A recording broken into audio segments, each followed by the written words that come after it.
We can go to the presentation right now.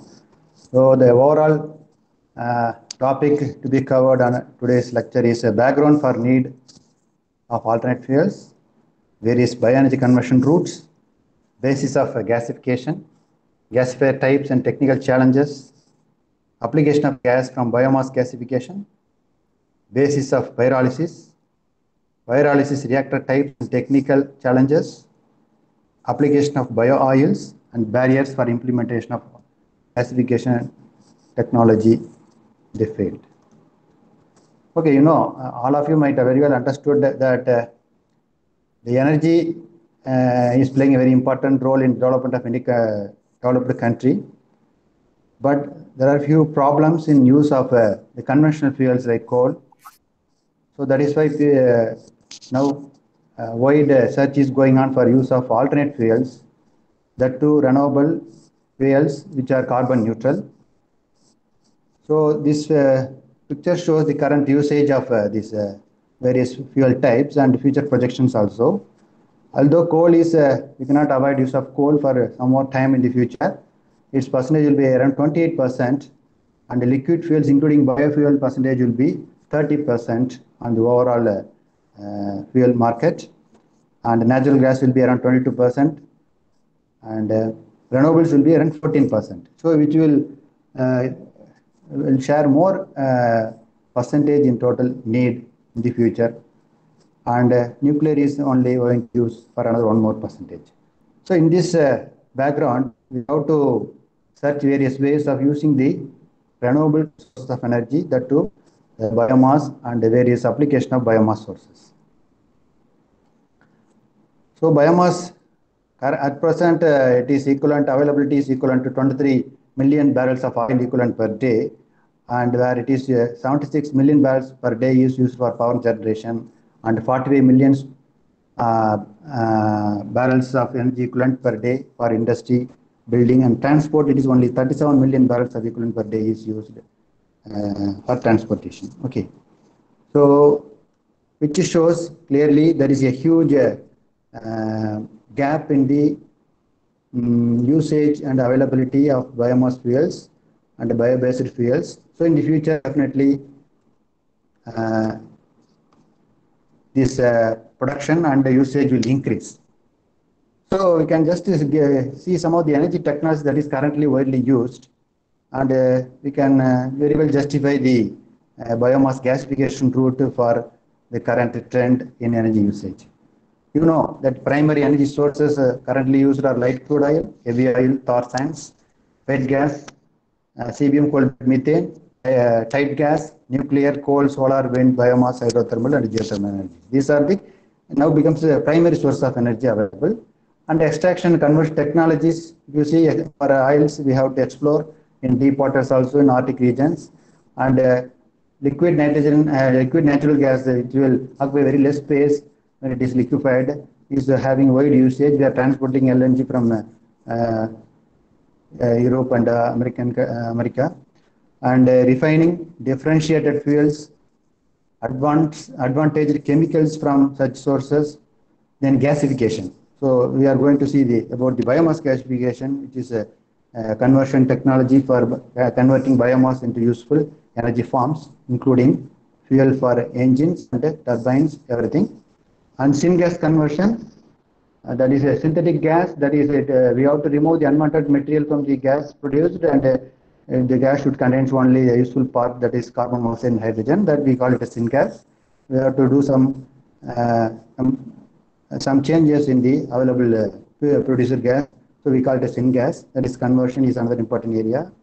Of course, all these power sources are used for power generation, photovoltaics, and bioenzymatics although now it is a developing field where is bio route is identified for converting these fuels into useful form, and the hydrogen production distribution, because currently we are talking about changing from carbon-based economy to a hydrogen-based economy. So hydrogen production from various sources is also getting more importance.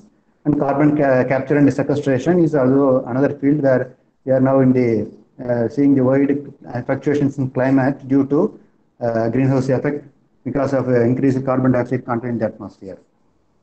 Of course, all these fuel sources are having end-use technology, including we know about the IC engines and advanced batteries. These alternate fuels and IC engines is having a wider implication in developing countries like India. Then hybridization of various technologies. And fuel cell is another important technology that India is still yet to completely utilize, which requires hydrogen. So we have to look onto hydrogen production and storage, because hydrogen in the gaseous form occupies more space. We have to convert it into liquid, or we have to store it in metal hydrides. So storage technology is also developing. A lot of research is going on. And gas turbine, because you see in the energy mix, more of gas-based fuels are used in future. So the more gas turbines will come in the future, because it is also not polluting much like coal-based plants.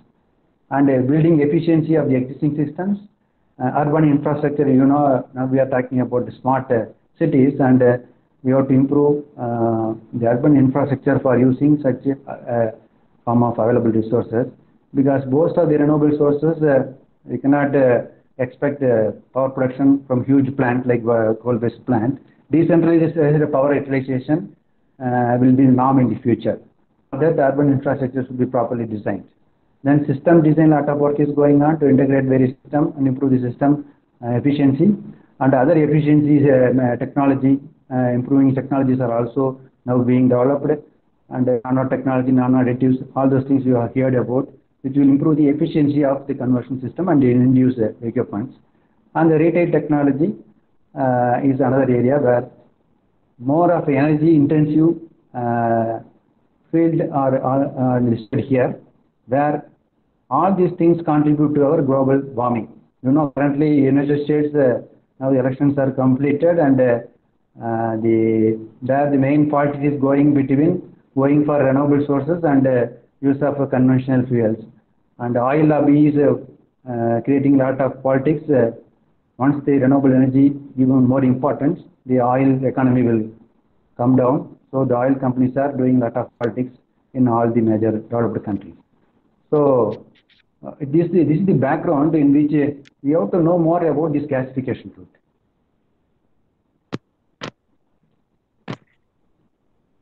Various bioenergy conversion routes.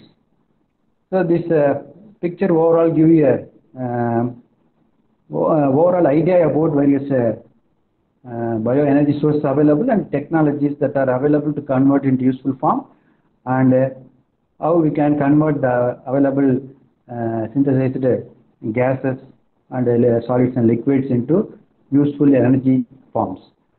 So basic, that is a lignocellulosic biomass. That is the huge amount of available biomass is available, which is lignocellulosic, because it contains cellulose, hemicellulose, and lignin. That is why it is a lignocellulosic biomass. From the lignocellulosic biomass, we can gasify it to produce syngas.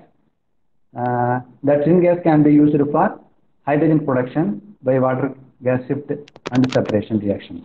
Similarly, it can be used in anaerobic digestion to produce biogas. We call it as biogas, like cow dung based biogas, you know very well. Where we are using anaerobic digestion, by using bacteria, we are digesting the biomass materials and convert it to biogas. And then flash pyrolysis, that we are going to discuss in this lecture further. And hydrothermal liquefaction, because if you see the algae and municipal solid waste contain lot of water content. Suppose this high water content bioorganic mass can be suddenly converted into bio oil by hydrothermal liquefaction under high pressure, around 20 to 40 bar pressure and high temperatures. Okay, that is we call it as hydrothermal liquefaction. The byproduct is bio oils. Similarly, hydrolysis.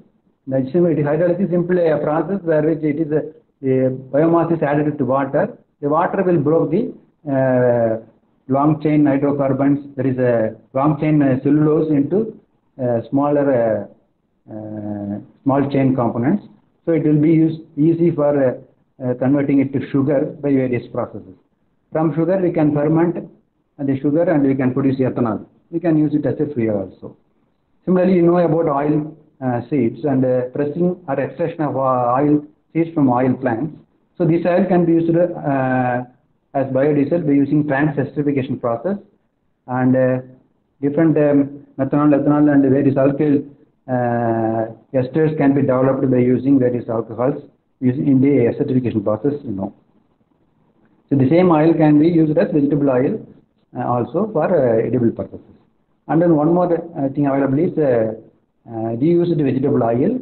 So from various eateries and outlets, we can collect this refused, that is reused vegetable oil and animal fat from processing industries. We can convert it to oil. Similarly, it can be used for used as biodiesel by esterification process. Okay. So from the syngas we produced from biomass gasification, we can convert various fuels like methanol, dimethyl ether, Fischer-Tropsch fuel, and the syngas by using suitable catalyst. We call it as catalyzed synthesis, by which we can convert methanol, dimethyl ether, Fischer-Tropsch fuel, and syngas. We can discuss also in this lecture. Then biogas can be purified so that the biogas contains carbon dioxide, hydrogen, and sulfide. So this has to be purified so that the biogas contains only methane and some amount of carbon monoxide or hydrogen, so that it can be called as synthetic gas. So hydrotreating and refining of biooils will produce biodiesel. This bioil is produced from pyrolysis reaction, and so these are the different ways and means by which we can able to utilize these variable biomass sources for production of various fuels like hydrogen, methanol, dimethyl ether, Fischer-Tropsch fuel, syngas, biodiesel, ethanol, alkyl esters, and biooils. Okay, so all these are alternate fuels which can have a direct usage in the end-use technologies. Okay, that we discussed already in the last slide. So this chart shows the various ways and means by which the useful form of chemicals and fuels can be produced from biomass fuels. So first by collecting biomass, we have to have energy crops, or we have to have residues from agricultural waste and byproducts of some industries and waste from municipal waste. So all these things has to be collected properly and segregated so that a fuel in a proper form can be prepared and transported, and it can be stored for future usage also. So three basic methodologies are used for converting this biomass into useful form, like thermochemical conversion, physical chemical conversion, and biochemical conversion process.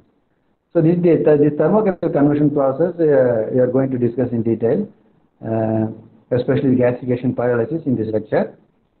We can discuss later. Then the physical chemical conversion process, that is extracting the oil. We discussed by pressing and extraction, we can produce the oil and we can esterify it and it can produce biodiesel. That is in the liquid form. Okay. So the thermochemical conversion process is for producing gaseous fuel and solid fuel like charcoal. And the biochemical conversion is where alcohol fermentation and anaerobic digestion, anaerobic decomposition are used to produce liquid fuels. Where you know about alcohol fermentation process and anaerobic digestion, that is we are producing biogas from digesters, and aerobic decomposition produces directly heat. It is not producing any useful chemicals for to be used as fuel. It is directly producing heat because of aerobic decomposition. That heat can be used for some applications like space heating. So all the solid, liquid, and gaseous fuels and combustion gives power and heat. We can use for any purposes. Okay. So these three methods, basic method, that is thermochemical conversion, physical chemical conversion, and the biochemical conversion route are main routes by which we can convert this biomass into useful form. So our discussion will be on this thermochemical conversion process. So we are talking about different biomass fuels. So the majority of the biomass fuels we can see and use is about the fuel wood. That is, we can directly cut the tree and convert it into wood, and the wood chips from after the useful portion of the wood can be cut out, the unused portion can be used as wood chips. Agricultural stock, you know that currently the agricultural byproduct is that burnt in the field itself. That is producing a lot of smoke and particulate matter, polluting the environment, where air pollution is a huge problem in Delhi right now. So the agricultural stock is containing lot of tons and tons of agricultural waste is burned, which can be used as a fuel. Then coconut shell from coconut industry, breakwater of several residues from agricultural industries or agricultural waste products. Then mustard stock, cashew nut shell, antenna. These are some of the fuels to give. It is a very big list. I want to give some example for biomass fuels. What is the basic composition of the biomass fuel? I already told it is mainly having cellulose, hemicellulose, lignin, and the extractives are the volatile components and the ash. You know, any fuel contains carbon, hydrogen, sulfur, oxygen, all those components. So by approximate and ultimate analysis, we can find the composition, ultimate composition, and like carbon, hydrogen, sulfur, all those things in the biomass fuels. And approximate analysis gave the carbon content, ash content, volatile matter, and the moisture content of the biomass fuels. Then fuel method, preparation methods. So these are all very big topics, but just want to introduce and have a chain of information so that you can have a better idea about the various methods by which biomass fuels are used. Okay. So powdered form, you have to convert the fuel into, we can directly convert it into powder form by crushers, ball and roller mills, and it can be used directly in the powder form itself in the reactors. And the briquettes and the pellets are another useful form of converting biomass into fuels. And the briquettes is a bigger size, and the pellets is small pellets, where size is very small. Both have its own merits and demerits. And extruders, presses, roll and screw type machines are used for preparing briquettes after converting wood into powdered form. And or it can be converted into pellets by using a pulverizer and a pelletizer and mixing with the bonding material. We can convert into pellets that can be used in the reactors for producing syngas or pyrolysis oil. Okay. So what is gasification? Now we are coming to the real topic, that is what is gasification.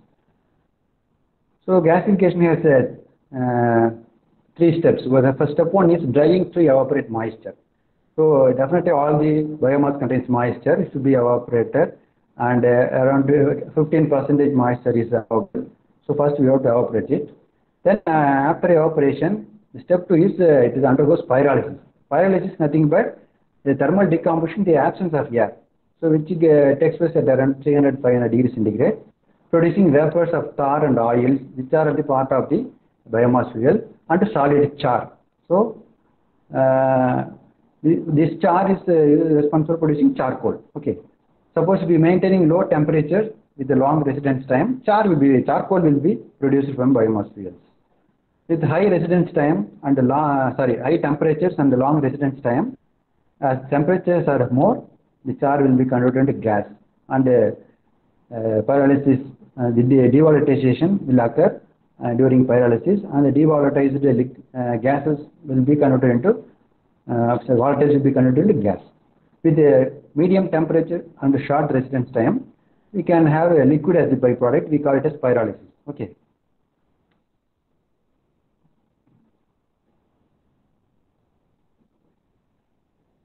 So gasification is simply gasification, partial oxidation of the produced solid char and pyrolytic tars and pyrolytic gases will take place at this third stage, which will produce the producer gas. We call it as the producer gas, and that can be used for various purposes. So by this process, if it undergoes combustion, heat will be produced that can be used in boiler and for producing electricity. So by gasification, we can produce the fuel gas. We call it as producer gas. That can be used as a fuel in turbines, engines, or boilers, or it can be used for chemical synthesis. The byproduct of pyrolysis is bio-oil. We can produce the bio-oil and we can store it. From the bio-oil, we can use the bio-oil for as a fuel in gas turbines, engines, and boilers. And we can also produce a lot of chemicals from the bio-oil. Okay. So these are the overall picture about what is gasification, what are the products of gasification, and where it can be used, and how different chemicals can be considered. So we are going to discuss in detail about all these steps, that's gasification pyrolysis with various types of reactors and how the reactors are controlled and what are the advantages of various types of reactors and technical challenges of various types of reactors. Okay. Okay. During gasification, what is happening actually? So the biomass fuel contains carbon in the form of cellulose, semicellulose, and lignin. This carbon is can undergo partial oxidation to produce a carbon monoxide, which is a exothermic reaction. And if the carbon undergoes complete combustion, CO2 will be produced. So the CO2, complete combustion also slightly takes place, which we cannot avoid. But we have to make sure that by controlling various parameters, we have to make sure that gasification is predominant and very less combustion will be allowed. So now the carbon monoxide is produced due to partial oxidation, and there is one more reaction called water gas reaction, where carbon reacts with water vapor, producing carbon monoxide and hydrogen. Okay, so these hydrogen and carbon monoxide are the important constituents of any producer gas. Apart from that, methane is also produced. So one more reaction called the water gas shift reaction, because now the carbon monoxide is formed and it also has a lot of water vapor within the reactor. This carbon monoxide reacts with water vapor, producing carbon dioxide and hydrogen. So hydrogen is produced in two phases. One is by water gas reaction, another one is by water gas shift reaction. So hydrogen and carbon monoxide are now produced. So there is one more chance for methane production, where carbon monoxide reacts with hydrogen, formed hydrogen, and we can have methane and water vapor as the byproduct, which is also an exothermic reaction. So these things can happen in a gasifier with air or steam as a gasifying medium. Even some one more medium we can use for gasification is carbon dioxide. We call it as boron reaction, where carbon dioxide reacts with the carbon, forming carbon monoxide. So there is no chance of less chance for carbon dioxide, because there is oxidation is not available, only carbon dioxide is available. Thereby more amount of high calorific value producer gas can be obtained from using carbon dioxide as a reaction media. Okay. Usually air, oxygen or steam and air combination is used as a gasifying medium, because the carbon should undergo partial oxidation. So air or oxygen is in the oxygen present in the air is used for that purpose. So, but if we are using air or steam air combination, low calorific value fuels around in the range of 4 to 6 megajoules per Newton meter cube will be available. It can be directly used in a fuel in the engines. Okay. So the produced gas, we call it as producer gas, contains around 40 to 50% nitrogen, because air is supplied. So nitrogen percent air will be there, and 15 to 20% of hydrogen, and 10 to 15% of CO. So see here, the more amount of hydrogen is there in this producer gas, and along with that 10 to 15% carbon dioxide, because a slight combustion will take place in this process, during the process of gasification, and 3 to 5% of methane is also formed. Okay. Suppose if you want to remove this unwanted part like nitrogen, carbon dioxide, only if you have CO, hydrogen and methane, then that gas is called syngas, because it is synthetically converted. Okay. Suppose we are using oxygen and steam as the medium, then medium calorific values in producer gas will be there, and around 12 to 80 megajoules per meter cube capacity. If you are using hydrogen and CO2 directly, we call this hydrogenation, and carbon dioxide if it is used as a medium, then we can have very high calorific value gas, which can be directly used for chemical synthesis and synthesis of methane and methanol. Okay. So all these byproducts can be produced. We are going to see a list of number of byproducts from the gasification reaction. Okay. So the overall efficiency is how we call it as hot gas efficiency of this process is 95 to 97%.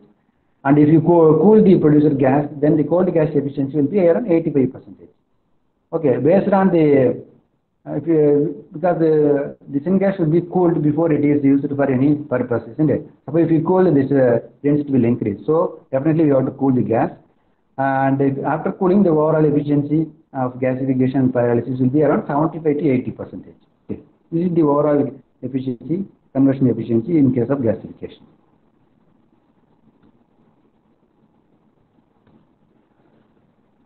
So now we know what is happening during gasification. So we have to send the feedstock into the reactor circuit, and we have to look at the properties, the desirable properties of the feedstock. So pre-treatment is required to 10 to 15%, and in general particle size will be 20 to 80 mm. Particle size can be allowed. Then only we should have sufficient compressive strength to withstand the load on the because we are going to put biomass continuously, so it should carry the load above it. So size should be around 20 to 80 mm. And if it is still lesser size, it may clog the passage. So we have to send the gasifying medium. So it should pass through the particles, it's in biomass particles. So the size is very important.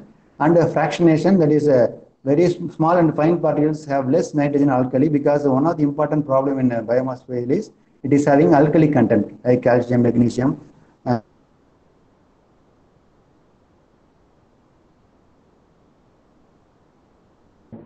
Can be reduced by reducing the size of the biomass fuels.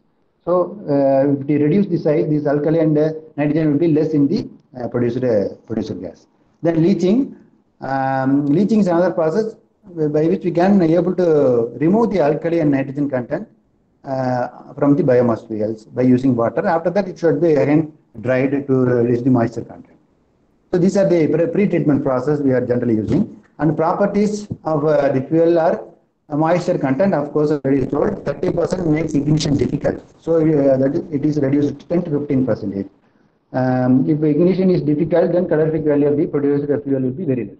Okay, so we have to reduce the moisture because the moisture content reduces the temperature of oxidation, because for evaporation it will take the heat of the combustion zone and reduces the optimum bed temperature, so resulting in improper production of syngas. So low calorific gas can only be produced, syngas only be produced.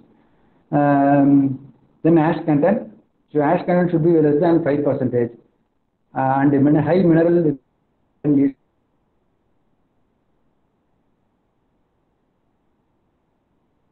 we are fractionating the biomass fuels. Then volatile matter, of course, it contains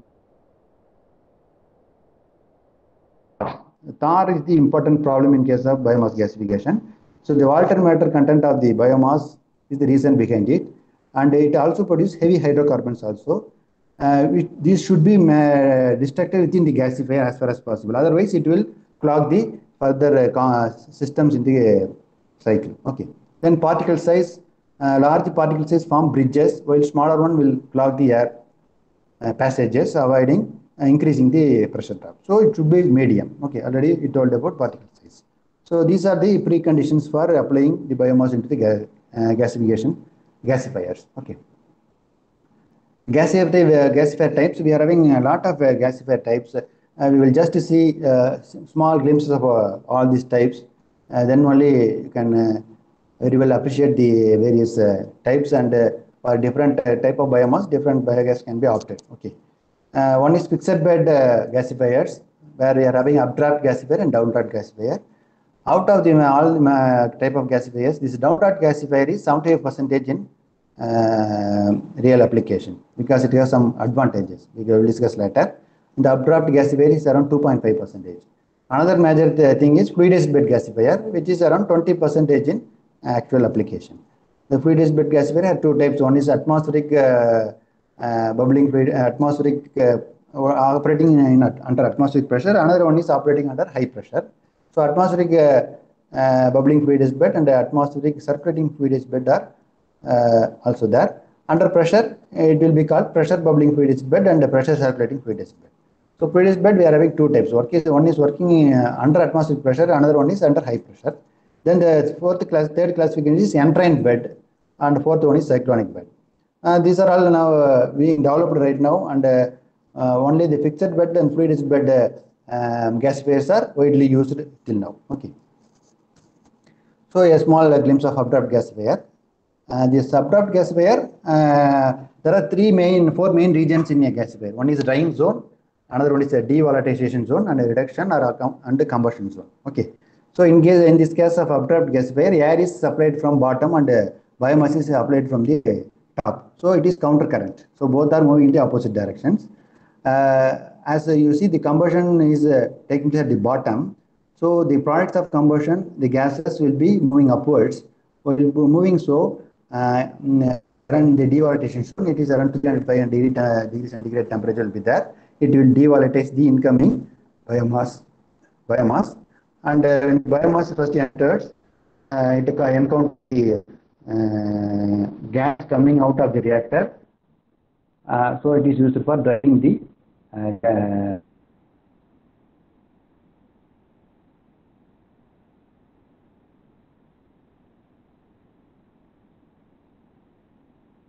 so after devolatilization,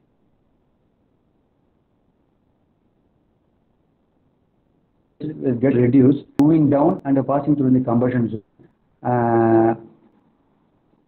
And it encounters combustion and ash formed will be settled at the bottom. Okay. So the produced gas which is coming near the devolatilization zone will contain both the gas as well as tar, because the tar is produced in the devolatilization zone. Okay. The gas is just taken out near the devolatilization zone. So the produced tars also will escape partly along with the produced syngas, and partly it will travel down and get reduced and combusted in the combustion zone. Okay. So this is what is happening in updraft gasifier, where the technology is very simple and it contains a very small amount of fines that we call as the char or the unburnt carbon and ash particles. We call it as fines. It will be less than 5 mm size. That will be very low in case of updraft gasifier. The product gas is very dirty because it is taking tar along with it. So we have to apply some tar crackers to use the gas directly. Otherwise, that gas will clog the pipelines. Okay. So the capacity is very low. Only 4 dry tons per hour can be filled in such a updraft gasifier. It has high thermal efficiency because the gas is leaving at a relatively low temperature and high carbon conversion, and is equivalent of high proportion of fines. So high fines, when it is escaped through along with the gas, it will be a problem for the gasifier. So the gas exit velocity is low and a good turn down ratio is possible. We can increase and decrease the capacity of the plant directly.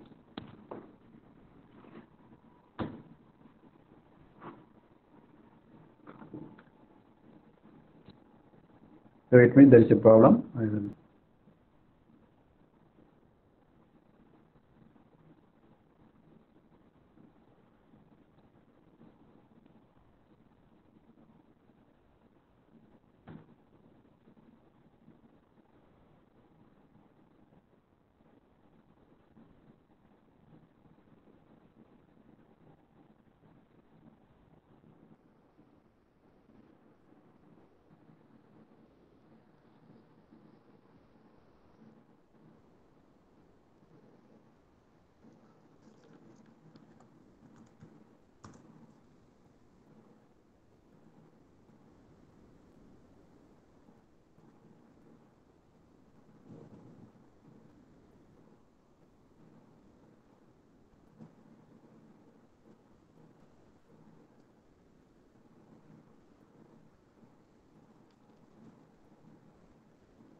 Is my screen visible now? Anybody can respond? Visible, sir. Okay, there is a problem in my system. So now it is rebooting. So meantime I will talk with this. So this downdraft gasifier, it is the most widely used, you know. It is 70% of the gasifiers are of a downdraft type. I will come again. It is booting. My system is booting. Just I will come. Whereas both the solids and the air is moving in the same direction. You know, the solid is sent right at the middle. Sorry, from the top. in the combustion zone, both the from the top, and the air is sent right at the middle portion. So in the combustion zone, both the biomass and the air is traveling the same direction. Okay, so when the biomass is moving down from when it is let into the atmosphere, it is passing through the drying and the devolatilization zone, and combustion takes place over in the narrowest region possible. Okay, so that we call it as thrust. So the products of combustion and devolatilization products are converted and into gas in the combustion zone, and the reduction takes place at the bottom where the producer gas is produced, and it is moved out through the annular space between the internal and external passages, and through this annular space the gas is moving out. In this process, the main advantage is the gas is reduced properly, and more tar is detected. The problem of tar is mostly reduced in case of down-draught gasifier, and but the syngas is moving out of the system at the highest temperature. That is the problem. Okay. So the temperature is more. It is relatively clean because tar is totally detected, and there is a maximum feed rate of 500 kg per hour is possible. So this type of gasifiers can be designed for up to 1.5 megawatt thermal capacity, where the moisture content of 35% can be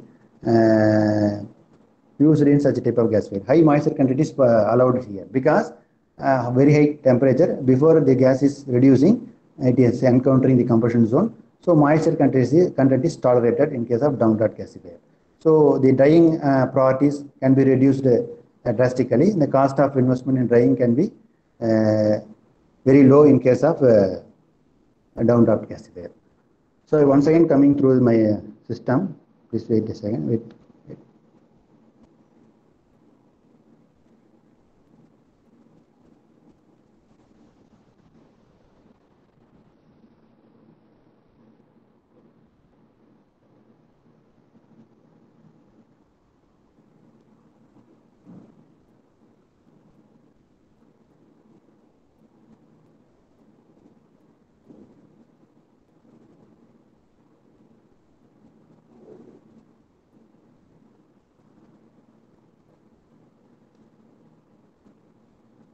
Okay.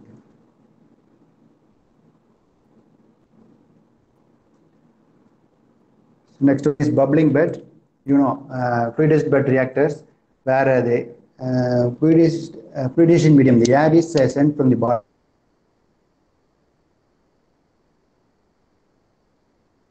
through a grate, which has some Both the having mix of inert material and the biomass fuel aspect in the reactor. Both the inert material and the biomass will behave as a fluid because of the high velocity gas sent from the bottom. So the gas will bubble through the bed, and the entire content of the bed will be churned out, and because of the churning action, a better mix of air plus the biomass fuel will be taking place. This inert material will gain the heat produced from combustion reaction inside the biomass gasifier, because some part of combustion will be there, and this heat will be directly given to the biomass directly. So the net effect is continuously the gas is produced, and we are having a better control over the heating and high reaction rates and temperature inside the reactor. So because of these reasons, a better conversion of char into gasification can occur, and most of the tars will be destructive within the reactor itself. So, but the main problem of such a fluid bed reactor is because of high velocity of the gasifier medium, the content from the reactor will always move out of the system, and this process is called elutriation. So along with the gas formed, these fines also will escape the reactor. So this fine should be properly disposed of using cyclone separators. It is removed, and this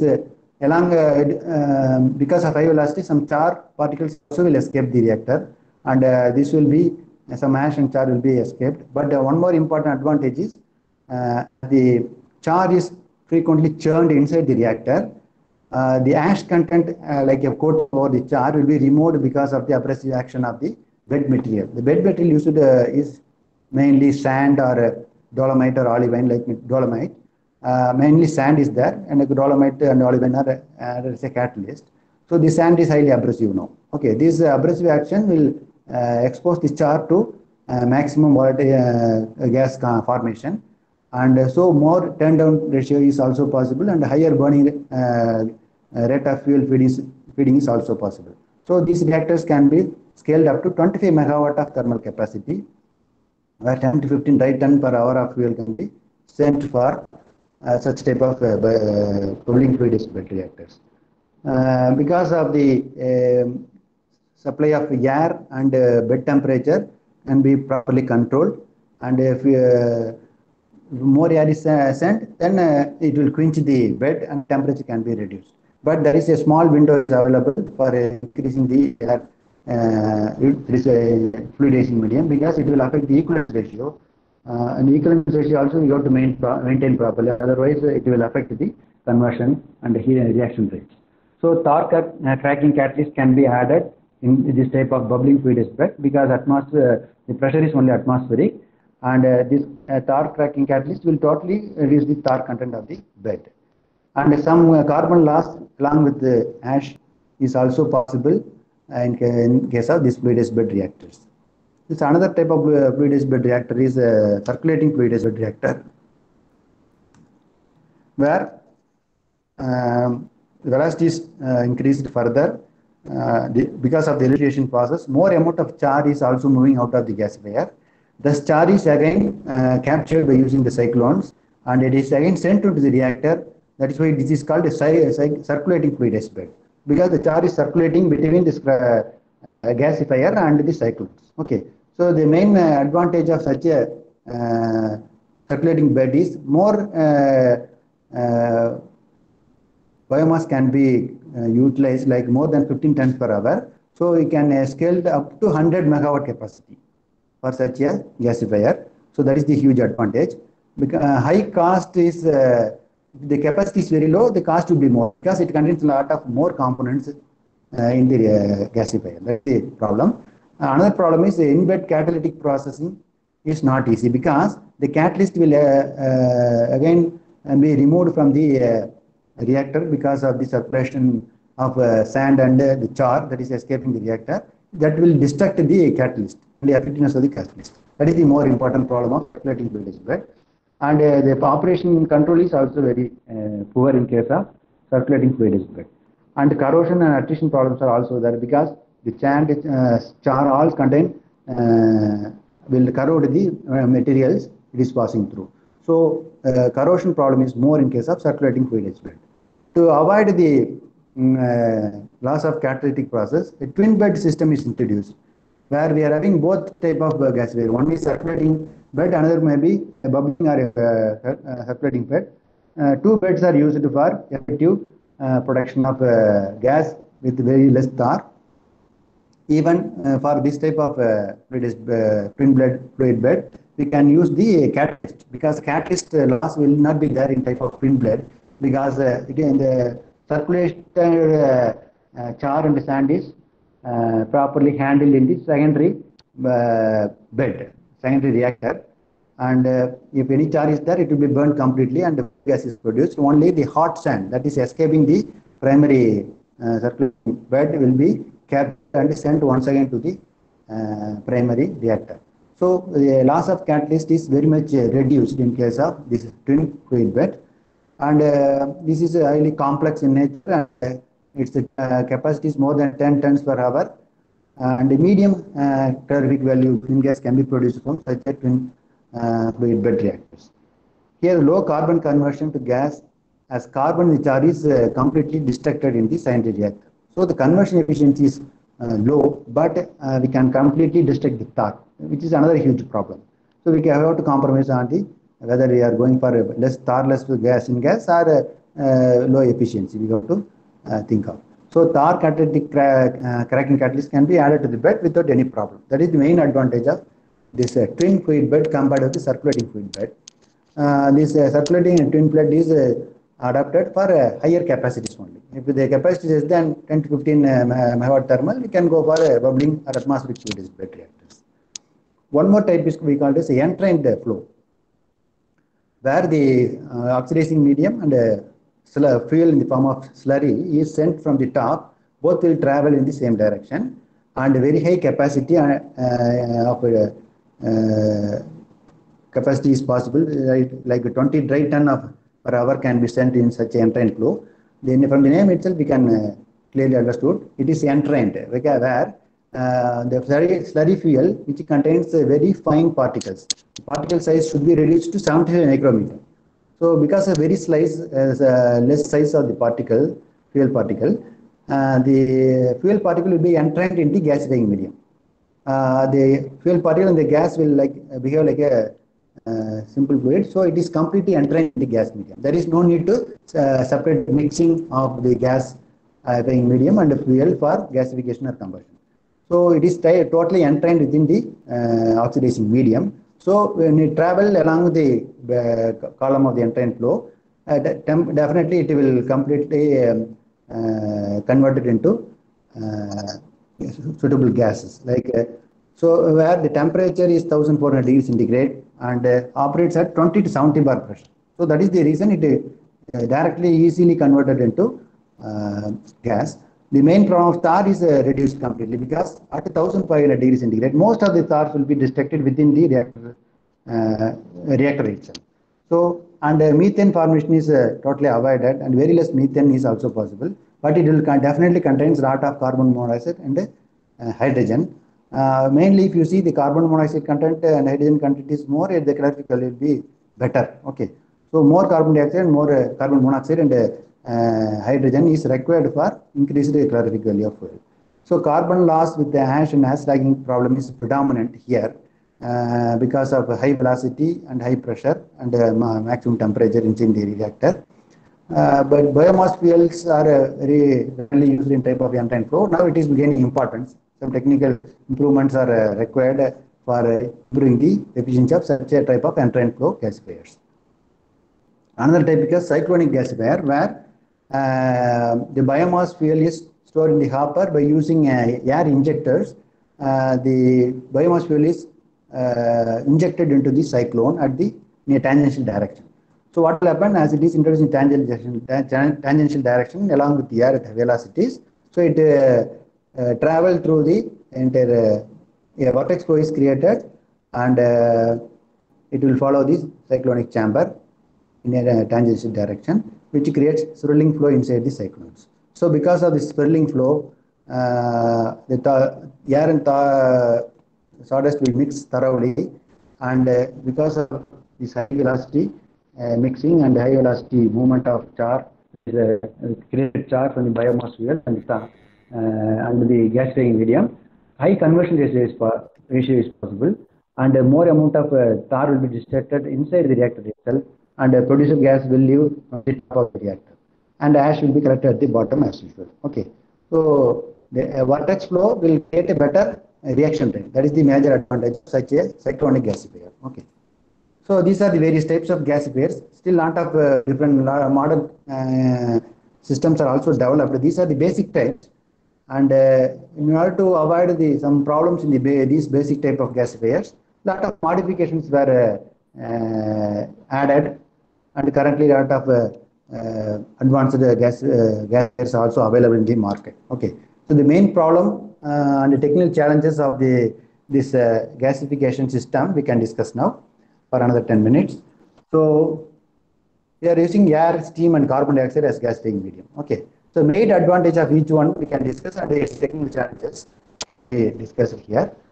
First one is the advantage of using air. So partial combustion for heat supply of gasification, and a moderate char and the tar content will be produced when you use air as the medium, but the calorific value of the producer syngas is very low, only 3 to 6 megajoules per Newton meter cube. Because air is used, a large amount of nitrogen will be there in the syngas. So you have to reduce this nitrogen in order to produce a synthetic gas from the producer gas. So that is another challenge in producing the synthetic gas. And a difficulty in the determination of equivalence ratio, because as the air is used, the oxygen and it will contain a lot of nitrogen, it will vary time to time. So the exact control of equivalence ratio, you know what is the equivalence ratio? It is the ratio between the actual amount of air supplied for this gasification to the theoretical amount of air required for complete combustion. Okay. So if you send the equivalence ratio equal to 1, then combustion will take place. If you send a air in less than 1 equivalence ratio, that means the insufficient air is supplied. So here only 0.20 to 40% of air is supplied, so that the partial oxidation occurs, and that is the reason why produced gas is produced. Not all the biomass is converted into carbon dioxide. Okay, so that is the importance of equivalence ratio. So that is the problem, control of equivalence ratio problem when air is used, because we are not directly using oxygen. Okay. If steam is used, then very high heating value synthetic gas can be produced at the 10 to 15 megajoules per meter cube. And if it is used, the production of hydrogen will be maximum, though the syngas will contain H2 rich syngas can be converted. Around 450% by volume can be produced by using steam. Okay. So more quantity of producer gas can also be produced from the same quantity of biomass fuels. Okay. So the problem is required indirect or external heating, because if you want to supply steam, you have to produce steam. So it requires a lot of energy. Okay. So indirect external heating is supplied in the form of steam. Okay. So high torque content syngas is another important problem when steam is used. And when steam is used, we have to use catalyst to convert this torque. Okay. Which we call it as catalytic torque reforming. Okay. So we have to add catalyst to the bed. When you use carbon dioxide, so high heating value syngas can be produced. I already discussed, which will produce a high amount of hydrogen also and CO also, this syngas.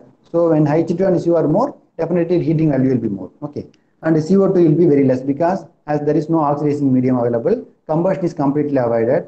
Only CO2 is very less. Okay, but the problem is require indirect or external heating, because as there is slight combustion is allowed, because to build the bed temperature, slight combustion is required, but there is no combustion takes place when you use carbon dioxide. So we have to heat the bed externally. So that is the problem. And this also required catalytic tar reforming for cracking the tar to avoid tar in the syngas. Okay. These are the problems of various gasifying agents. And another one is gasifying design. The problems of gasifier design. Fixed and moving bed gasifiers, very simple in design. For wet biomass gasification is possible, and favorable economies on a small scale. So small scale application we can very well develop by using this fixed bed gasifiers. Okay. The main technical challenge is long residence time. You know, the gasifying medium used is not moving at the high velocity, only just it is moving coming inside with a very low velocity, not as in the case of fluidized bed where the velocity is more. So the travel time of gas and the presence of interaction between gas and reaction time, it takes more reaction time. So which will increase. So long residence time is there. So it will have a lot of problems we discuss later. And non-uniform temperature distribution. So various sections of the bed will have a different temperature. Uniform temperature is not possible in case of fixed or moving beds. And high char or tar content in the gas produced. And low cold gas efficiency because of very less reaction rates. And low productivity, very low quality syngas can be produced. Okay. If you go for fluidized bed, the main advantage is short residence time, because the velocity of the gas is very high, and so within a small period of time the reaction will be completed and the gas will be produced. High productivity, 5 times more than the fixed bed, 20 to 30 gigajoules per meter square hour. The uniform temperature distribution as a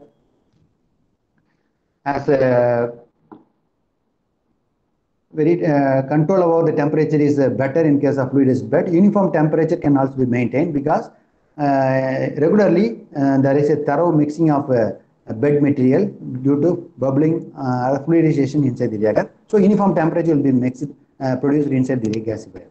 And low char or tar content, because as char and tar are exposed to constant temperature, definitely it will be, most of them will be destructive within the reactor. And high cold gas efficiency is possible, because the gas is coming out at a higher temperature. There is less time available for heat transfer from the bed from the reactor to the atmosphere. Only all the gas will take the heat with it.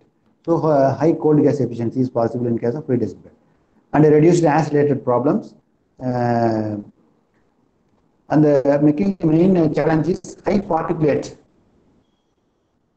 matter in this gas. So because of elutriation, I already told you, the velocity of the gas, the contents of the bed will be taken along with the produced gas, and it will elutrate from the reactor.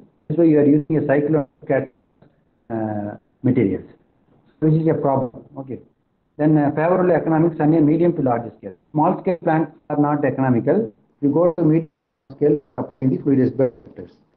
Then gasifier operation. So temperature, pressure, and equivalence ratio are 3 important parameters we have to control in a gasifier operation.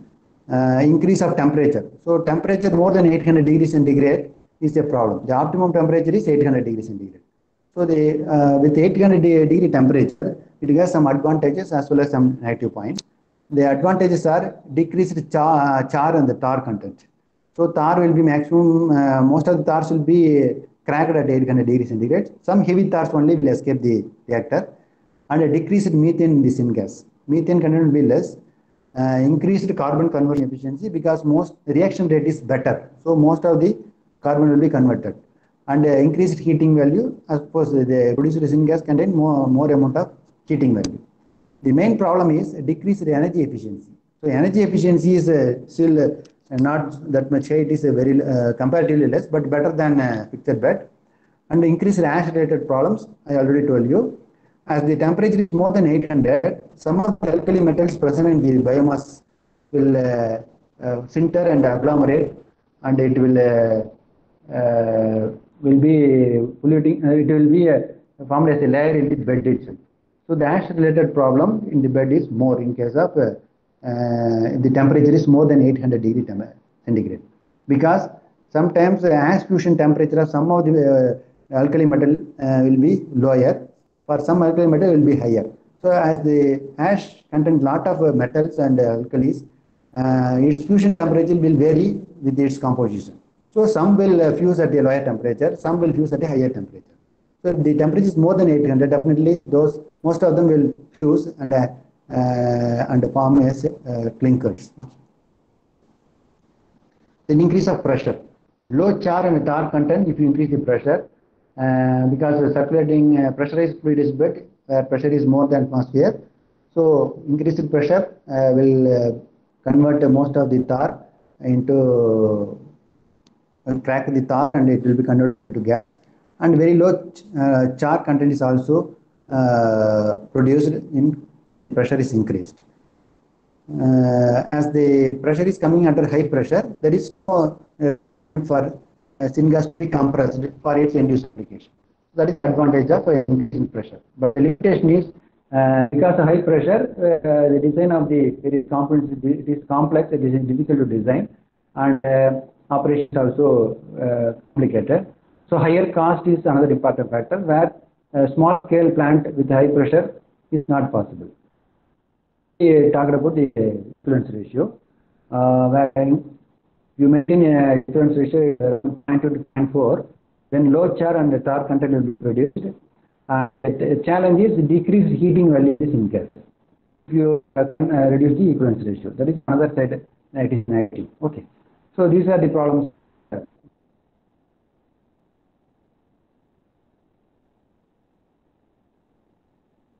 And how we have to control it. So we can have it in gas.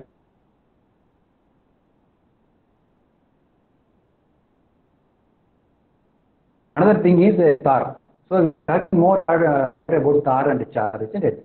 The char is of course very useful, and from the char only gas, syngas is, that is C1 H2 are produced.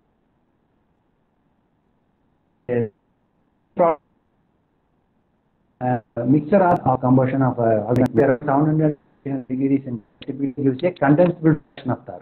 So the tar form mostly will be in the condensable form.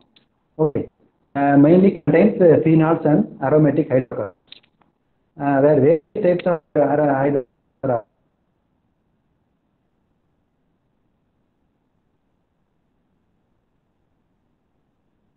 which more than 60 different species can be found in the tar. Okay. So due to high temperature, stars tend to be refracted, difficult to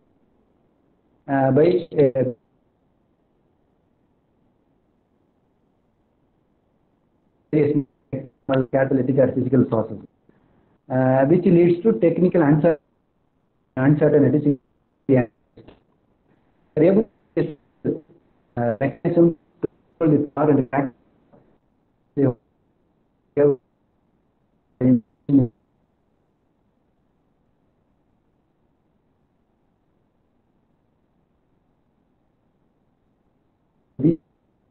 so more research is going on. Okay.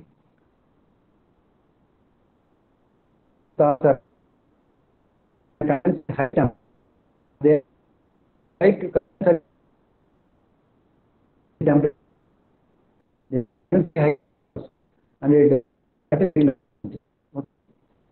so we have to increase the temperature more. Other type of stars coming with water and the gas can be this tar can be reduced. So that we are doing in scrubbers. Okay, we can discuss later. Then aromatic hydrocarbons, wandering carbons like xylene, styrene, toluene. These are light hydrocarbons and not important condensation, and it is soluble also. We can remove it easily. Light polyaromatic hydrocarbons, that is PH. We call it PH, which is also a major problem in automobile pollutions. That is 2 to 3 ring pH components like naphthalene. And then this naphthalene is more in case of biomass. The percentage is more. Then fluorine, phenanthrene. These will condense at a relatively higher concentration because the percentage is more at intermediate temperatures. So at intermediate temperature it will condense. So it will be a problem. Then heavy polyaromatic hydrocarbon, 4 to 7 ring. These are bigger hydrocarbons, pH components, like fluorantine, pyrene, and corynine. So these compounds condense at a relatively high temperatures at a low concentration. But the main concentration is light polyaromatic hydrocarbons and aromatic hydrocarbons. These are more percentage, and the heterocyclic compounds also will be a considerable percentage. This heaviest stars and the heavy poly less, but it is creating more problems also. And but these two are creating problems.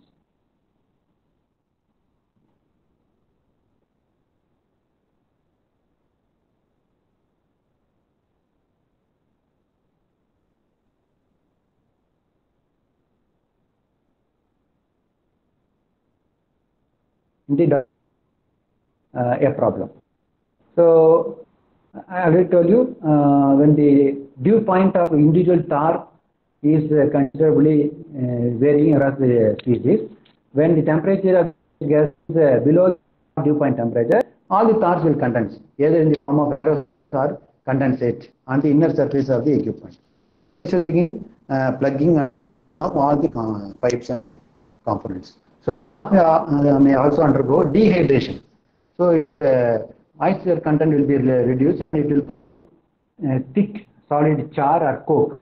So it will be thick, will applied as a coating. So the pipes and plug this system.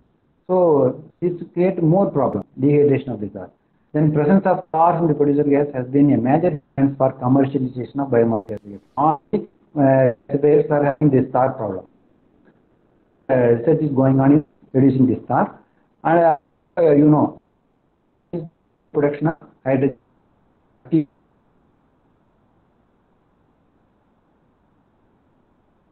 Fischer-Tropsch fuels, chemical synthesis, and synthetic natural gas is biomass gasification. All these processes will get affected by this tar. So that is the problem of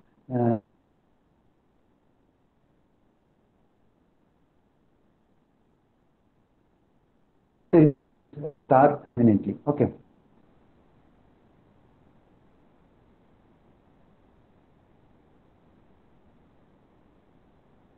So be reduced by primary and secondary. The primary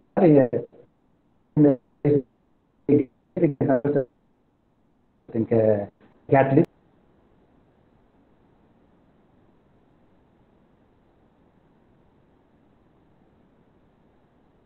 less charge than fixed bed due to high heat, then air reheating and airflow will have a better heating rate. So heating rate can be controlled in this fashion. In case of steam biomass feeding rate, ratio in the steam blown biomass gasifier can be varied to have a control over the heating rate. Then the effect of producer gas residence time in the gasifier, this can be varied in case of the circulating fluid bed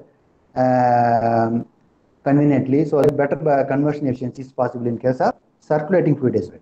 So the heating rate and residence time is more, and by using suitable gasifiers and we can control these two parameters. And the second one is already we discussed specification temperature, pressure, equivalence rating.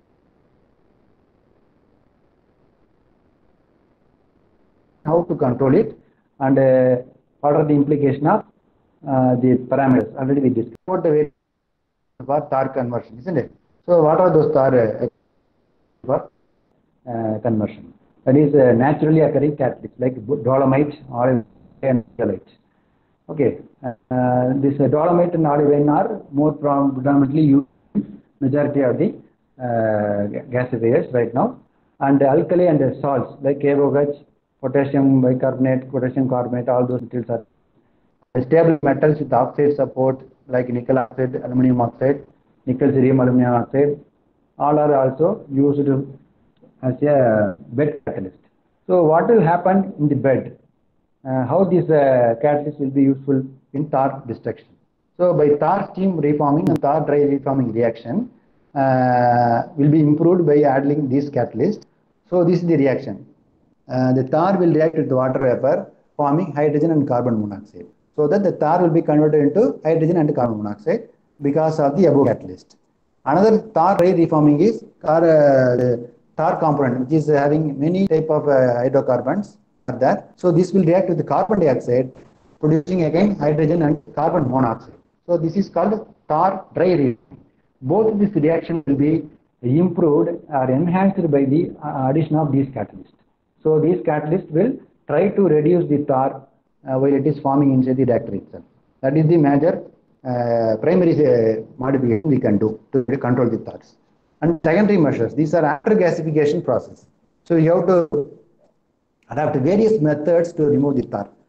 Some of the methods I have also adapted in our laboratory, like bed scrubbers and oil gas washing. These are the things we have adapted.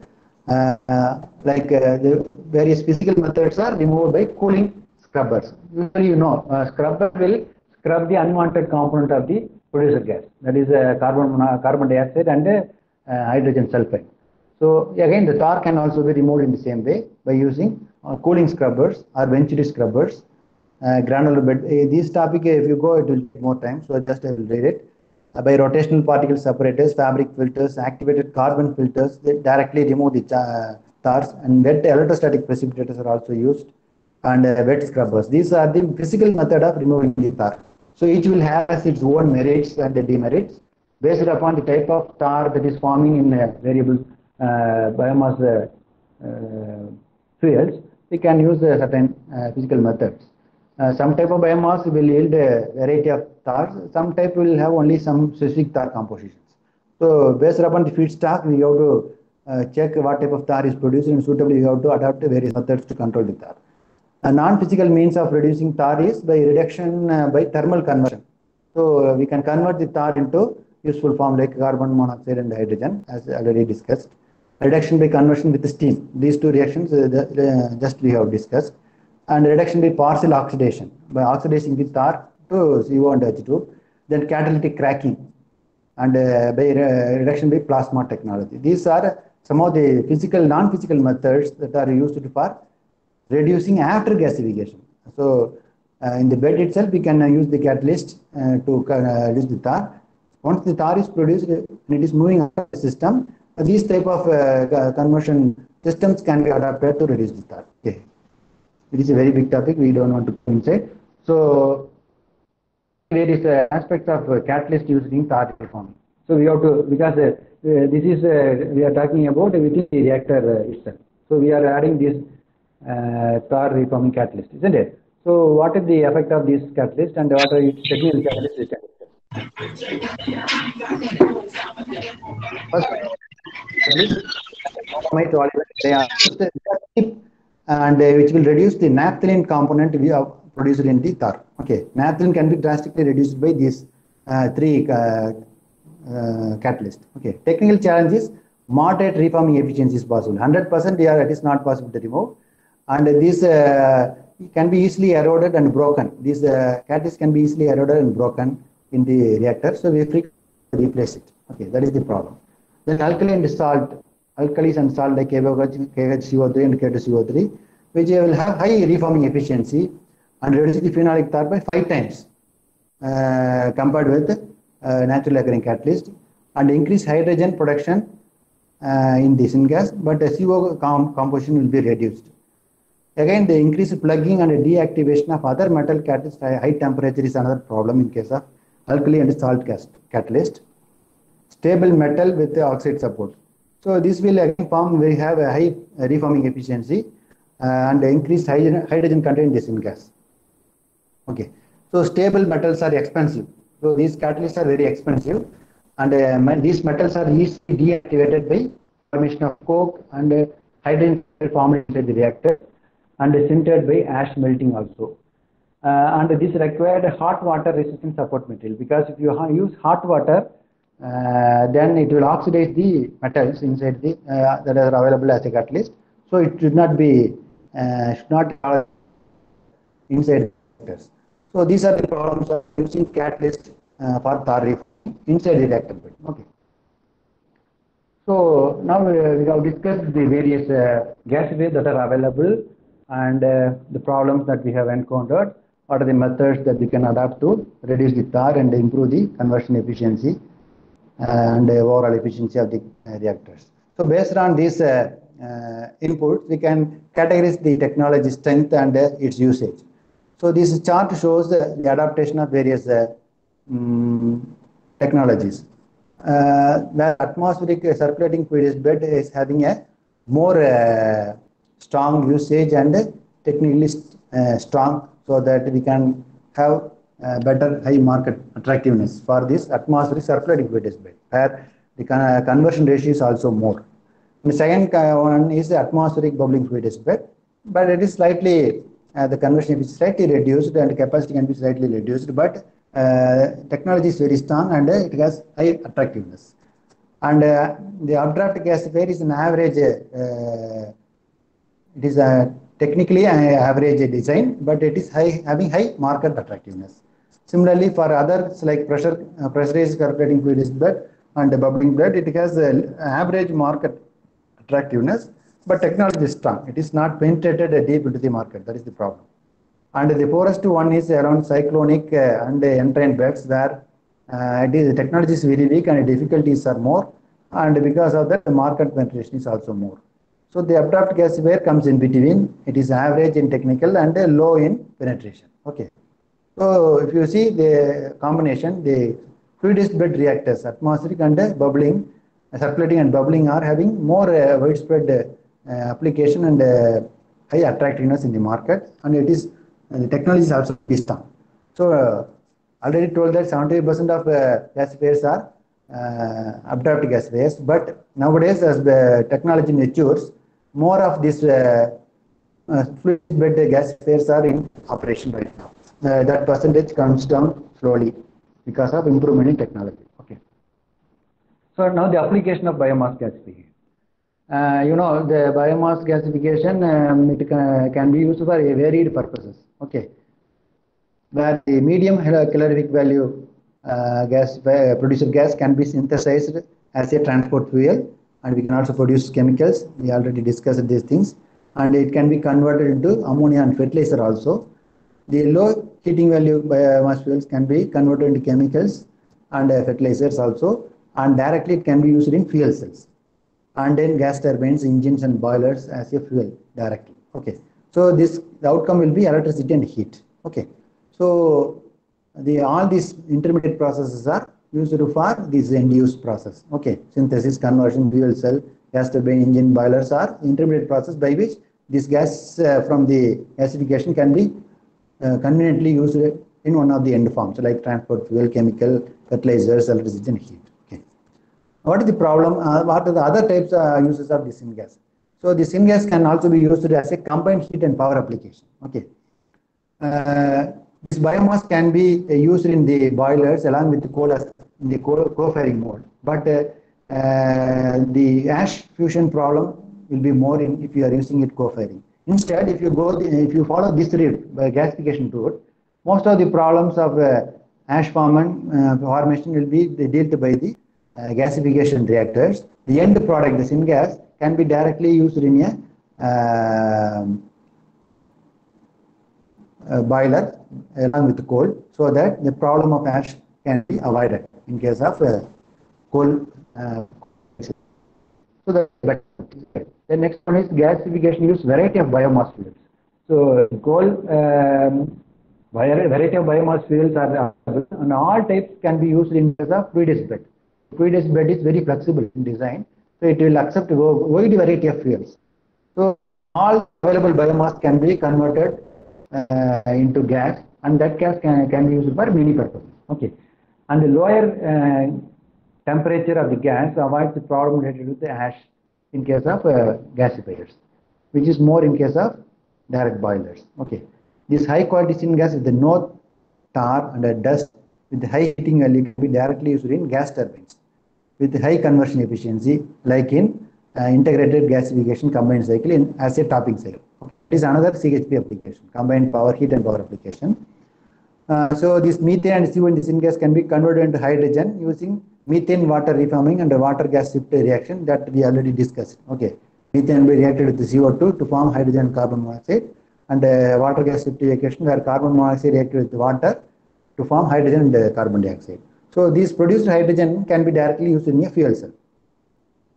So the biomass gasifier can be used in combined CHP application mode along with molten carbonate fuel cells, where these fuel cells will accept gases at a high 600 degrees centigrade. So because the gas coming out of the reactor may be around 600 to 900 degrees centigrade, isn't it? So directly it can be used as a fuel in the molten carbonate fuel cells.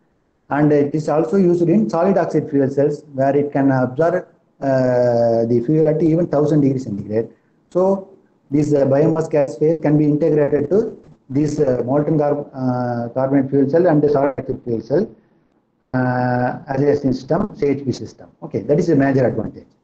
So a lot of research is going on in this area. In hydrogen production, as you know, we are transforming from carbon-based economy to hydrogen-based economy, and fuel cell is one of the use of hydrogen. But hydrogen can be used for other purposes also, isn't it? So by using suitable catalyst, the hydrogen can be produced suitably, and in the reaction of water gas shift equation, carbon dioxide is also formed. This carbon dioxide can be removed by treating this outcome with calcium oxide. So this form will form calcium carbonate. Now the gas formed will be free from this carbon dioxide. So pure hydrogen is produced.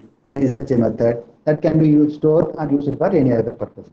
So this is called hydrogen production. Okay, and then Fischer-Tropsch fuel. So the synthesis of Fischer-Tropsch fuel. A gas mixture of carbon monoxide and hydrogen in 2:1 ratio. Generally, this ratio will vary as per the ratio changes. Variable chain length of this carbon chain, that is CH chain, will be produced, and various fuels can be synthesized. So CO reacted with the hydrogen forming CH. This is the precursor with the cobalt as catalyst at 20 to bar pressure at 182 degrees centigrade. This synthesis of fuel is taking place in the reactor, and this fuel is directly used as a fuel in various applications. Because here the thing is controlling the ratio of CO to H2. That is the important factor in the conversion ratio. Usually the ratio will be 0.4/2 along with the CH4 and CO2 will be present in the reactor.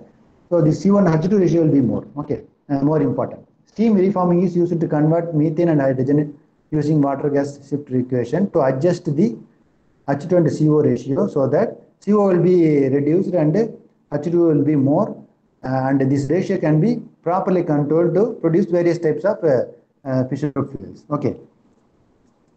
produced FT fuel contains little or no contaminants such as sulfur or aromatic hydrocarbons compared with gasoline. Even in today also, gasoline and sulfur contains some sulfur is in there in the diesel, and some unwanted hydrocarbons are there in the gasoline. So, but this FT fuel doesn't contain such impurity, sulfur or aromatic components. And synthesis of methanol and dimethyl ether. This is another byproduct of the syngas, which are used as fuel in IC engines. The syngas is a mixture of hydrogen, CO, CO2, and methane, you know. So, which can be used as a feedstock to synthesize methanol and dimethyl ether. So, methanol can be synthesized during hydrogenation reaction, where carbon monoxide reacts with hydrogen, forming CH3OH and C3OH plus H2. Both reactions are possible. And dimethyl ether is synthesized further with the dehydration of methanol. So methanol will be dehydrated to form CH3O CH3. So that is dimethyl ether. So both can be formed with syngas as the base feedstock. Okay, here the molar ratio of H2 and CO content, CO2 and CO2 content should be properly controlled to synthesize various, along with the catalyst to synthesize this methanol and dimethyl ether. Okay, this is another important outcome of using syngases for production of various fuels. Then syngas fermentation. So syngas can be fermented with using biological medium like bacterium. Example, Butyribacterium methylotropicum for butanol production and ethanol production, Clostridial bacteria for ethanol production, and photosynthetic bacteria for poly-3-hydroxybutyrate, and Rhodospirillum rubrum for H2 and polyester.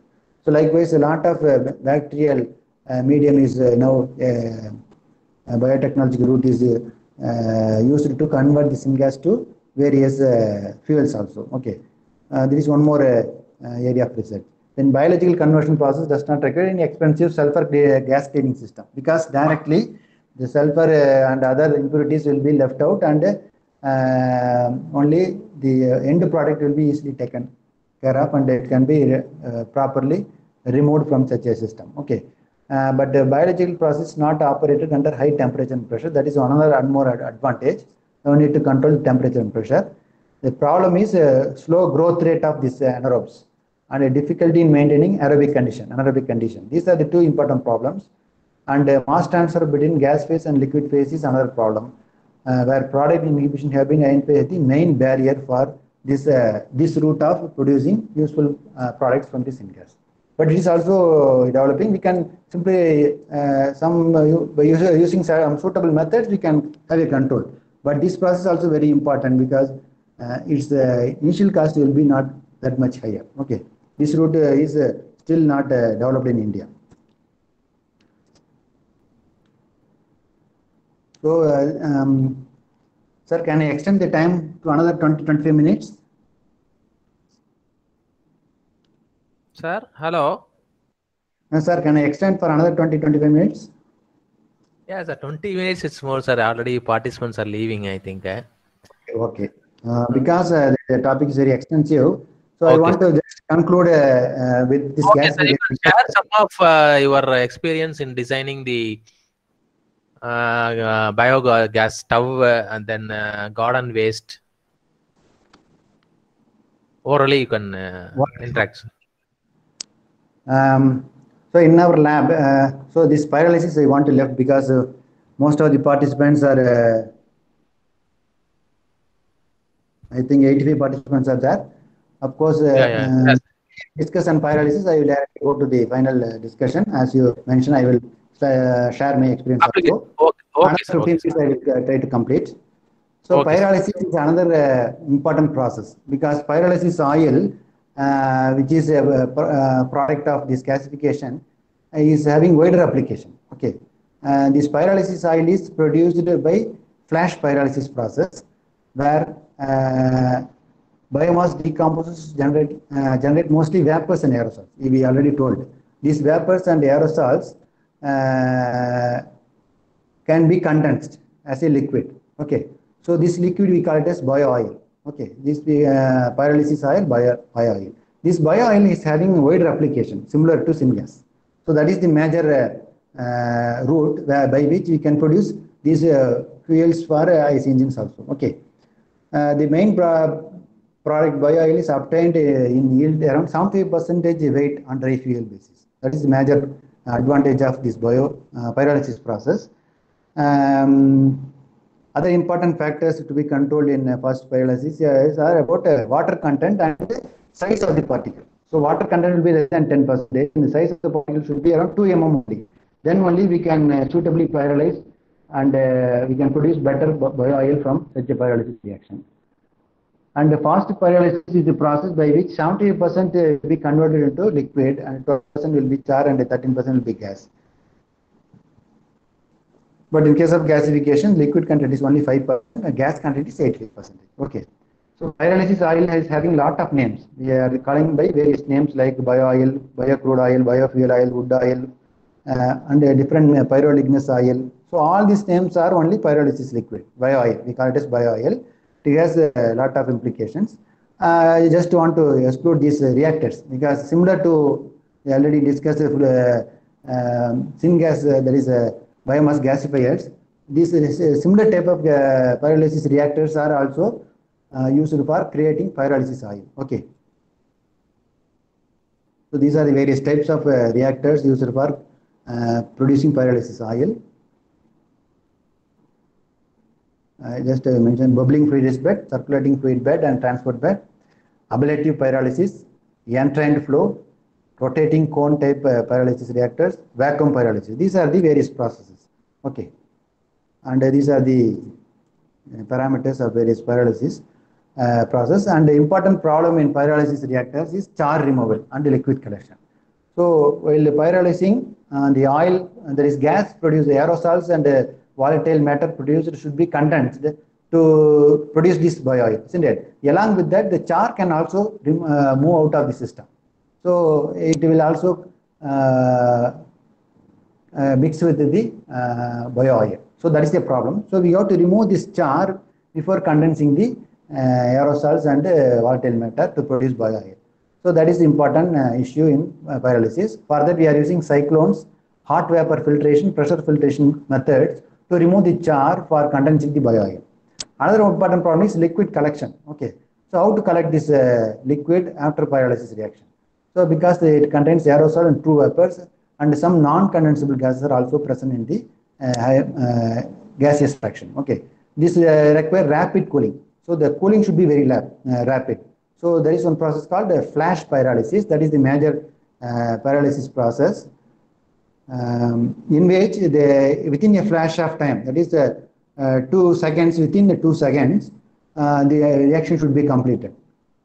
And the produced oil should be cooled suddenly. Then only we can avoid the syngas formation, because the char present in the reactor will crack the volatile matter and it convert it into gas. So that process should be avoided. For avoiding that stage, we have to rapidly cool the complete the reaction to cool the vapor content, aerosol and vapors. Then only we can get a better yield of pyrolytic oil. So that is the problem. So this oil should be collected suitably by simple heat exchange process by quenching with already produced oil. That will cool the gases and oil will be condensed. And immiscible or with an immiscible hydrocarbon solvent, we can quench the oil, that is, we can convert the gaseous form into oil form. And demystifiers are used to, and electrolytic precipitators are also used to condense the vapors, so that this will form as a oil suitably, and the conversion efficiency can be controlled. Okay, this bio-oil has a lot of usages. I will discuss. Before that, the physical property of bio-oil is moisture content will be 15 to 30%. Where the pH value is 2.5, specific gravity is 1.2, having a calorific value of 17 megajoules per kg, which is around 40% of diesel fuel. Okay. Elemental analysis, carbon is 58% and hydrogen is 5 to 7%, oxygen 35 to 40%. It is very good oxygenate. It is very good oxygenate. It can use can be effectively utilized as a fuel in engines also because of better oxygen and heating oil content. But heating oil is very average only. And viscosity is 40 to 100 centipoise, and solid char content is 1%. And So this bio oil can be used for varied applications. We can see some of the applications. So on fast pyrolysis, after stabilization and upgradation, it can be used as a transport fuel. For engines, we can use it. And this oil can be used for combustion in gas turbines, engines, and boilers, so that we can produce electricity and heat. And this oil can be extracted and react to form chemicals. What are the various chemicals that can be formed? Like acetic acid, hydrogen, preservatives, adhesives, and a lot of resins and fertilizers, sugars. Lot of chemicals can be produced from this bio oil because it is a very rich source. A lot of chemicals can be produced from such a bio oil. So this route is also very attractive and it has wide applications. We will come to the last part of the discussion, that is barriers for implementation. So a lot of technology is also available, a lot of usage possibilities are also there, but because of government policies and certain problems in economic point of view, the implementation of this route is not really taking place in India. Okay, the things are economics. No investor will come forward to test any hypothesis, isn't it? They will want to produce money, isn't it? So because of this risk of economics, it is not taking full penetration in the society. So economics point of view, still it is not economical to run this plant in a commercial manner. That is the problem. All are experimental plants only available in throughout the world. And then perception. 10 years back, if you see the solar photovoltaic cell, the unit cost is around 8 to 10 rupees. Now it comes down to 2 to 3 rupees only, isn't it? But on public perception, if it is changed, more and more people will use, and commercially its cost will come down, isn't it? So that type of public perception should be produced for implementation of such a type of gasification route and pyrolysis route, because most will be used in a decentralized manner. So we cannot produce power in 100 up to 300, 500 megawatt. Only we can produce up to 15, 20 megawatt. Some cases we can go up to 100 megawatt capacity. So power will be decentralized. Then and there we have to set up such plants and we have to use the electricity in the local community itself. Such type of application should be encouraged by the government, by the politics. So this there comes the political point of view. And scale. Scaling is a problem. Suppose if you run a 10 megawatt thermal biomass gasifier plant, then it requires around 40,000 hectares of forestry. That is the huge area, isn't it? So land use pattern will change if you go for such a route. So scaling is a problem. Okay. Suppose if you use a recyclable wood material that will grow in a faster rate, then the land use can be reduced by 50%.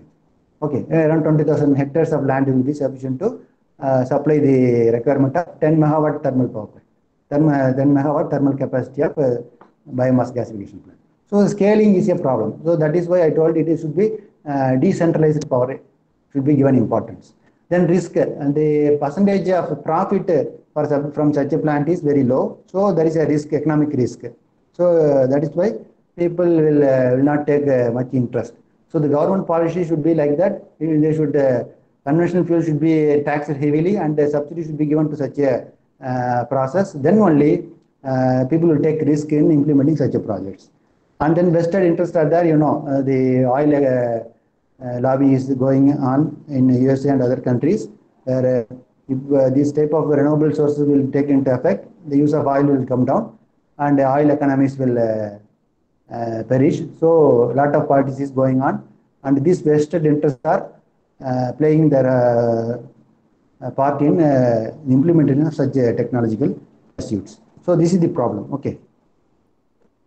And there are other topics that we can discuss as time is better, and try to complete with my personal experience.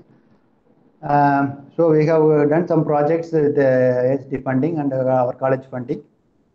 One is biomass gasification, that is fluidized bed biomass gasification with waste from garden, that is including woody biomass as well as other residues from the gardens.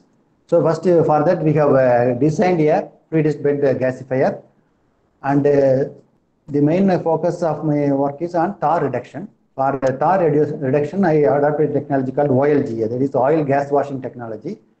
This technology already established in European countries. I just do some basic modifications in the technology and to improve the performance of this oil gas washing process for reducing the tar. I have designed the oil gas washing equipments and using nano additives, we are trying to improve the oil gas washing process efficiency of removing the various tars. So tars will be condensed, I already told you, at suitable temperatures. We call it as ash, tar dew point temperatures. So various constants will condense at various temperatures. So there are light and heavy vapors are there. These light vapors will condense at the low temperature and heavy vapors condense at the highest temperature. So by suitably modifying the oil, that is oil gas washing scrubber, where methyl esters are used as a scrubbing agent instead of water. If you use water as a scrubber, this water will be removed and it will have an environmental impact. So it should not be again used.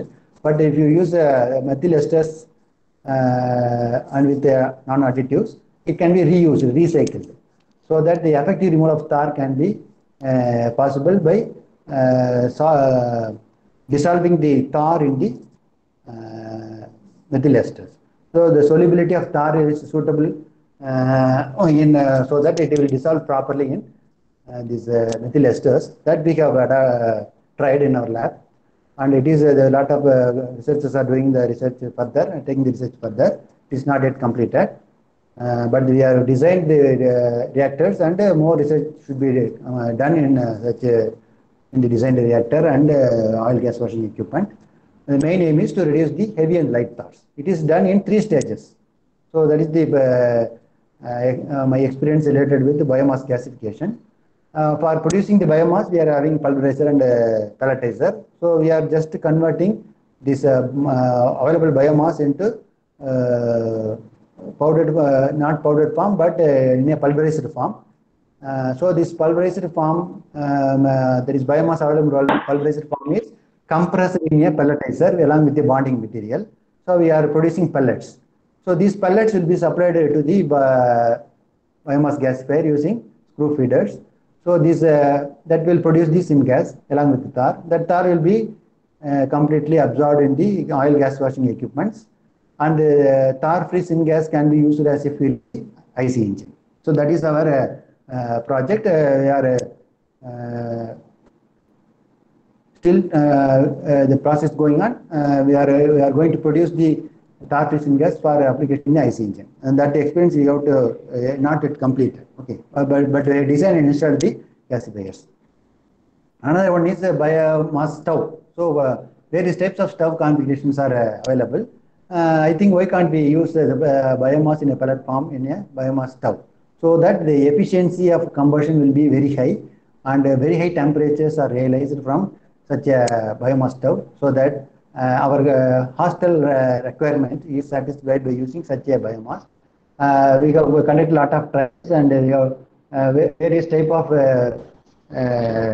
material, various type of food materials are prepared using that stuff. It is working very efficiently. But the thing is, we have to supply the gasifying medium, that is air at a higher flow rate. For that, we have to have a centrifugal blower that will supply the required quantity of air, so that maximum combustion is possible. It is we have to prepare the fuel and we have to send the gas which blower.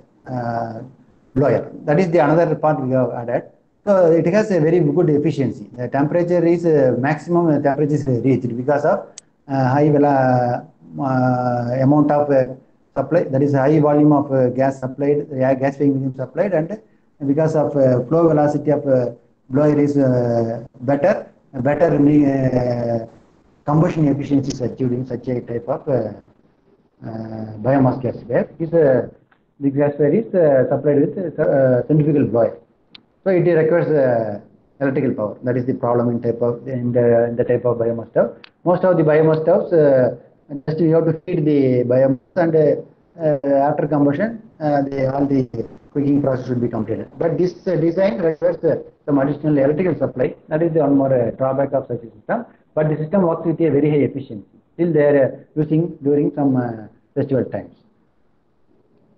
and a lot of other research work is also going on. We have established our own renewable energy laboratory because we are running an enemy energy program under which currently 9 of my research scholars are doing various research in these biomass fuels and IC engines.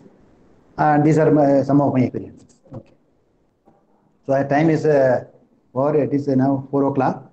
So most of the participants are leaving because time is I take too much of time. But I think I have delivered a different angle to the whole scheme of lecturing. I think some of you people might expect use of these gases in IC engines, but everybody know the use of IC engines, how to control various parameters. But more research is being required for this type of process only. Okay, IC engine researchers are huge, very large number, but very few people are shown interest in this biomass gasification and fluidized bed gasification type of research because it is taking more time and it is costly affair also. So we have to indigenize a lot of technology developed by Europe and other countries. So we have to, the Chinese are dominating in this sector and Europeans are dominating in this sector. But even IITs and IIScs, very less focus is given to such a type of research. So I request all the research community to do your research in this type of field also. In that point of view only, I want to open up a new area of conversion process like gasification pyrolysis. I give a brief summary of various technologies available and its technical merits and demerits and technical challenges, how the various parameters are affecting, what are different types of chemicals and fuels that can be produced from such a route. So I want to establish this route to the researchers. That is why I take this topic and not focusing on how to use this biogas in IC engine. But it is similar to other fuels, we can directly use with some modification, engine modification, and we can now a lot of additives are used to improve the efficiency. So those things a lot of people are giving lectures. But this area is very dry, I think. That is why I focus my research on deliberating my thoughts and my experiences to all of you. Thank you. If any queries, we can answer for you. Thank you, Dr. S. Vijayaraj. Any questions from the participant side? I think people will be expecting a different lecture, but I want to. No, sir, it is okay, sir. Because you have explained the basic routes available for the gasification process and various types of gasifiers, their relative comparison. Okay, and the highlight is what I have shown is the SWOT analysis of different technology, gasification technology. It is appreciable one. And so if there are no questions, we can end the session, sir. Thank you for joining us, sir, and sharing your expertise. Thank you, Dr. Vijayaraj, sir. Thank you. Thank you for all the participants for your passion hearing. I think I give some newer insights to all of you, I think. Thank you. Thank you, sir. Thank you. Thank you. Dear participants, thank you for your patient attendance here, and I hope we have posted the feedback or the attendance link for these 3 sessions, and with this we come to the end of day 1 of this FTP, and tomorrow we shall again resume by 9:45 a.m. Okay. Participants, we shall meet tomorrow. Thank you for joining. Thank you. Thank you. Thank you, sir.